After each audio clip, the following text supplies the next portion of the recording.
At the last count, 600 million of us are your friends. Together, we are changing the world. But the internet you're at the center of now uses more power than entire nations combined. What powers you? Coal, the #1 contributor to climate change. Facebook. Unfriend coal and help lead an energy revolution. Let's keep our world a world worth changing. One thing I can tell you, you could feel his disease. Come together,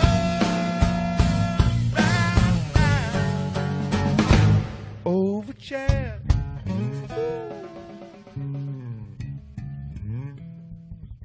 I'm thinking there's a deep connection between money as an instrument of change and what you're doing now at Social Well, look, Capital. here's the thing. There's about 150 people that run the world. Anybody who wants to go into politics, they're all fucking puppets, okay?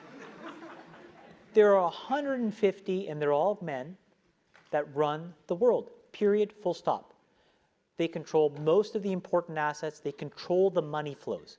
And these are not the tech entrepreneurs.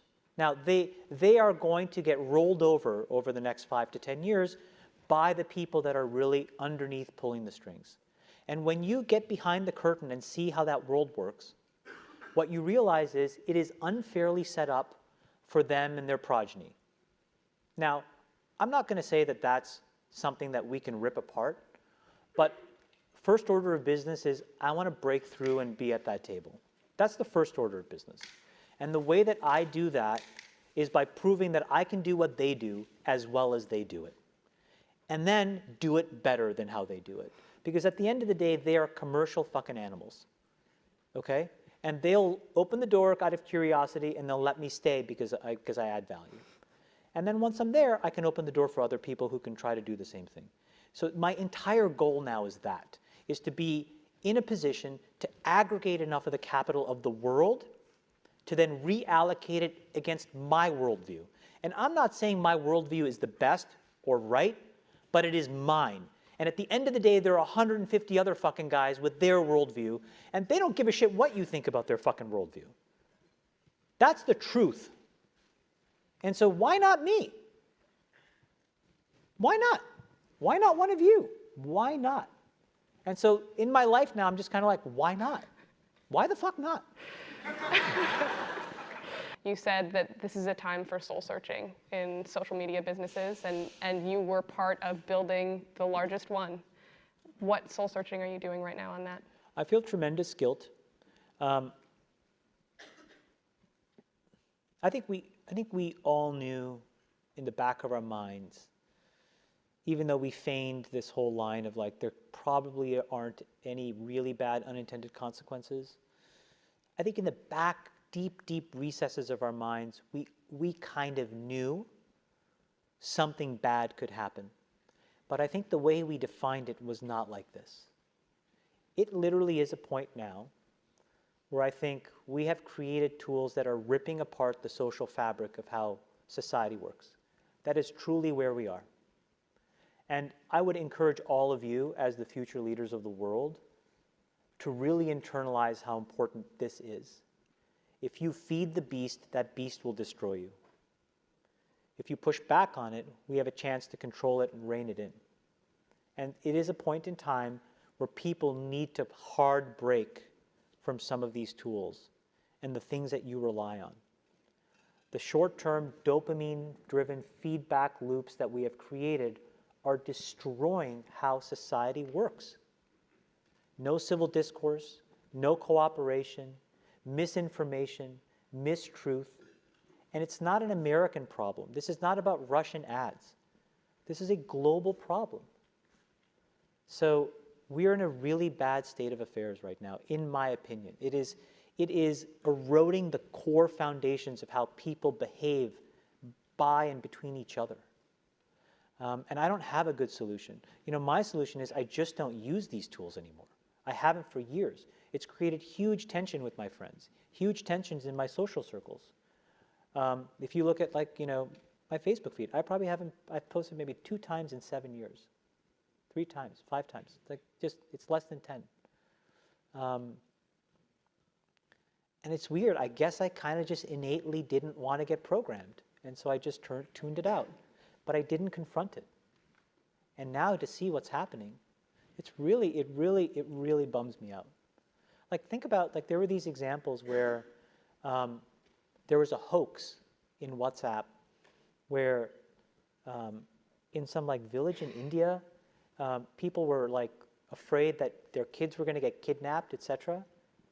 And then there were these lynchings that happened as a result, where people were like vigilante running around. They think they found the person, and they, I mean, seriously? Like, that's what we're dealing with. You know, imagine like when you take that to the extreme, where, you know, bad actors can now manipulate large swaths of people to do anything you want. It's a really, really bad state of affairs. And we compound the problem, right? We curate our lives around this perceived sense of perfection because we get rewarded in these short-term signals, hearts, likes, thumbs up, and we conflate that with value and we conflate it with truth.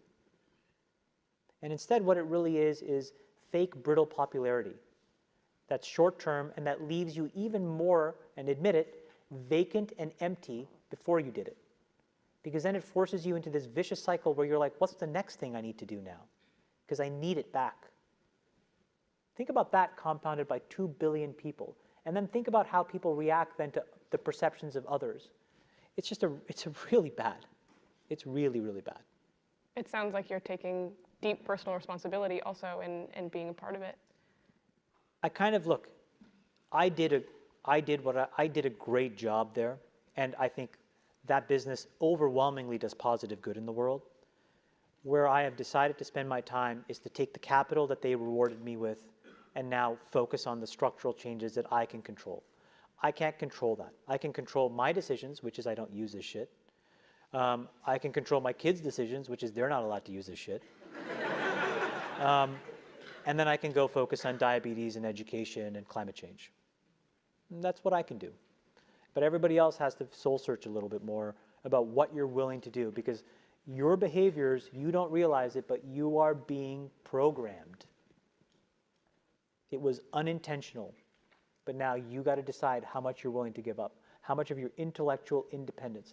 And don't think, oh yeah, not me, I'm fucking genius, I'm at Stanford. You're probably the most likely to fucking fall for it. Because you were fucking checkboxing your whole goddamn life. No offense, guys. None taken. Can you two not use my email address anymore, please? I've got a new one. Jenny Wenny at Friendface. Oh no, you've not signed up with Friendface, have you? Yes, I have, actually. Why not? It's great. I joined last night and I've already got 30 friends. Bah! Yes, let's all join Friendface and become part of the herd. I don't think so. Why not? They're terrific. You can catch up on old friends, you can flirt with people. I think I've got better things to do than to talk to friends and flirt with people, thank you very much. You can play Scrabble online with it. It's just another way of shoving advertising in your face, Jen. Don't do it, you'll regret it. It might be a great way to meet women. All the girls on 7 are on it. I'm in. What? I've joined. That was quick. It's what you said about Scrabble. I'm in the game now.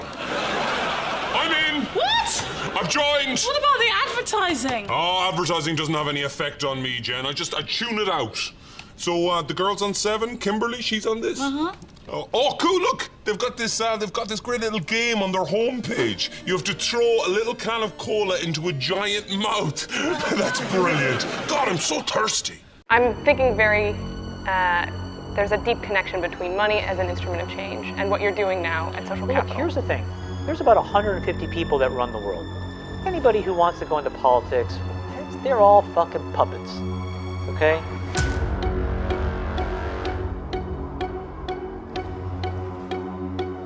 They're all fucking puppets. They're all fucking puppets.